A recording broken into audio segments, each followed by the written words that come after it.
रुके पहले deputy CM बोलेंगे। सर्वप्रथम आज बिहार विधानसभा के अध्यक्ष के रूप में श्री सम्माननीय विजय कुमार जी का वो आसन ग्रहण किए, उसके लिए हम उन्हें बधाई देते हैं। और आने वाले दिनों में जो सदन की परंपरा रही है वो परिलक्षित होगी, ऐसा हम सब अपना उद्गार भी व्यक्त किया। लेकिन आज सदन के अंदर प्रतिपक्ष ने जो व्यवहार किया, जिस प्रकार से पेश आया और प्रोटेम में स्पीकर पर जिस प्रकार का दबाव बनाया गया और उनके एक सदस्य के द्वारा जो बिहार विधानसभा के कर्मी हैं जो गणना कर रहे थे उनका नोटबुक छीना गया, यह दुर्भाग्यपूर्ण है। अध्यक्ष के आसन ग्रहण करने के बाद नेता प्रतिपक्ष जिस प्रकार से लोकतंत्र की दुहाई दे रहे थे, लोकतंत्र की बात कर रहे थे और वो कहीं से वो परिलक्षित नहीं हुआ। आखिर ऐसी हताशा क्यों? हम जनादेश के आधार पर सदन में हैं, सरकार में हैं, लेकिन लोकतंत्र की दुहाई देना और अलोकतांत्रिक आचरण और व्यवहार करना, खास करके अध्यक्ष के निर्वाचन में तो और मर्यादित होकर आचरण, चाहे वो पक्ष हो या विपक्ष हो, उसका होना चाहिए। हम उनके इस व्यवहार की निंदा करते हैं और विगत आधे शतक से जो परंपरा थी उसको भी उन्होंने तोड़ने का काम किया।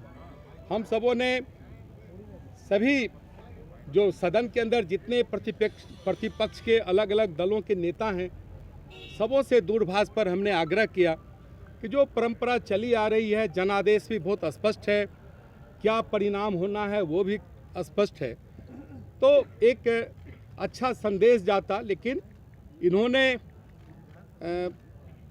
सदन का जो यह सत्र है, उस सत्र में इस तरह के संदेश को देने का काम नहीं किया, करना चाहिए था, अपेक्षा थी। दूसरी बात कि खास करके माननीय अध्यक्ष के चुनाव में एक महादलित,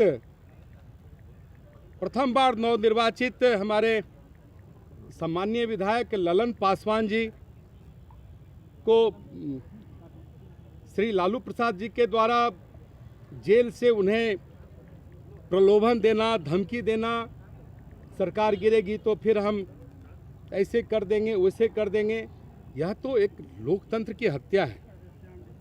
उसके नेता जितनी लोकतंत्र की दुहाई देते हैं, बात करते हैं, आज मैं सदन में सुन रहा था नेता प्रतिपक्ष की बातों को, लेकिन जिस प्रकार से उनके परिवार के, उनके पिताजी या पूर्व मुख्यमंत्री और उसी दल के वो नेता हैं, राष्ट्रीय अध्यक्ष हैं, और इस तरह का वो धमकी देना दूरभाष पर, एक तो खुल्लम खुल्ला कानून का उल्लंघन वो कर रहे हैं। खैर, कानून का उल्लंघन करना उनका अभ्यास है, उस पर कोई टिप्पणी नहीं करेंगे, लेकिन इसकी निंदा करते हैं।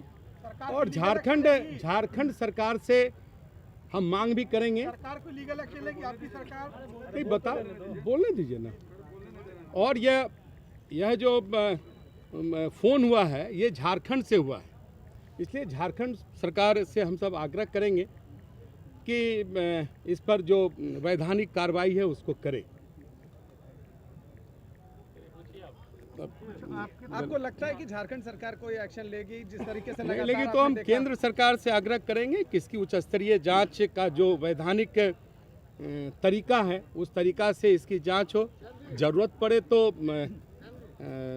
और भी उच्च स्तरीय जांच हो, सीबीआई जांच तक भी अगर जाना पड़े, क्योंकि अगर लोकतंत्र अपने तरफ से कोई लीगल एक्शन क्या आप कुछ करेंगे? नहीं बताए आपको दिया ललन जी बोलने दीजिए ना, एक बार हमको बताना दीजिए ना, फिर ये बोलेंगे। देखिए, वो सारी कार्रवाई हम लोग अपने एनडीए के साथ ही बैठेंगे और राज्य स्तर पर किस प्रकार की कार्रवाई होती है, माननीय मुख्यमंत्री के साथ बैठकर इसको हम लोग जो वैधानिक तरीका है उसको करेंगे। लेकिन अभी ये झारखंड सरकार, झारखंड राज्य से यह फ़ोन आया है तो निश्चित रूप से कानून व्यवस्था किसी भी राज्य की एक बड़ी जिम्मेदारी है और जो कारा है वो झारखंड सरकार के अधीन है, जो रिम्स है वो भी झारखंड सरकार के अधीन है। तो उस सारे चीज़ों को हम सब देख रहे हैं, लेकिन ये दुर्भाग्यपूर्ण है कि हमारे एक महादलित परिवार का एक प्रथम बार जो जीत कर आए हैं उसको इस तरह से धमकी देना, उन्हें कमज़ोर समझना और बड़ी बड़ी लोकतंत्र और पिछड़े और दलित महादलित की दुहाई देना। आज उनकी तो पोल खुल गई। उन्होंने जानबूझ के समाज के कमज़ोर वर्ग के विधायक को क्यों चुना? यह तो एक प्रश्न उठता है। समाज के सबसे कमज़ोर वर्ग के तबके के वो भी नवनिर्वाचित और प्रथम बार जीत कर आए विधायक को उन्होंने चुना। और भी कई जगह उनका फ़ोन गया होगा जो अभी जानकारी में नहीं है, लेकिन इसलिए जो सारी बातें हमको कहना था मैंने विधायक के पास फोन आया है कि कई और विधायक भी हैं? अभी तक एक की सूचना है, वो धीरे धीरे सारी जानकारी आएगी। ललन जी आप क्या सुशील मोदी जी से भी बातचीत हुई है लालू यादव की? कार्रवाई करेंगे? क्या सुशील मोदी जी से भी बातचीत हुई है लालू यादव की? अरे रुकिए एक सवाल। अरे वो नंबर जो मिला तो सुशील कुमार मोदी जी श्री सुशील कुमार मोदी जी उसी नंबर पर उन्होंने बात की तो फिर उनका जो सेवक है वो सीधे लालू प्रसाद को दिया। तो क्या वो ऑडियो भी वायरल होना चाहिए सर? ऑडियो तो वायरल है, वो मोदी जी की जो बात हुई है लालू जी से, वो तो फिर उसको देखेंगे। ललन पासवान जी आप बताइए आप बताइए किन परिस्थितियों में आपसे बातचीत हुई, उस ऑडियो के अलावा भी कुछ बातचीत हुई, पूरी बात आप बताएं। देखिए जो बात हुई थी, जो बात है वो सब ऑडियो में स्पष्ट है। एक्चुअली परिस्थिति थी कि मैं लगभग 6 साढ़े 6 बीच का समय था शाम का, मैं अपने आदरणीय नेता सुशील मोदी जी के 5 नंबर आवास पर इधर ही था। तो हमारे पीए ने फ़ोन उठाया तो उनको कहा कि विधायक जी बात करें। बोले नहीं, उनके पीए बोल रहे हैं। सब ऑडियो में क्लियर है, फिर मैं रिपीट कर देता हूँ आप लोगों को। तो कि ये बोल रहा हूँ तो विधायक जी से बात करना है।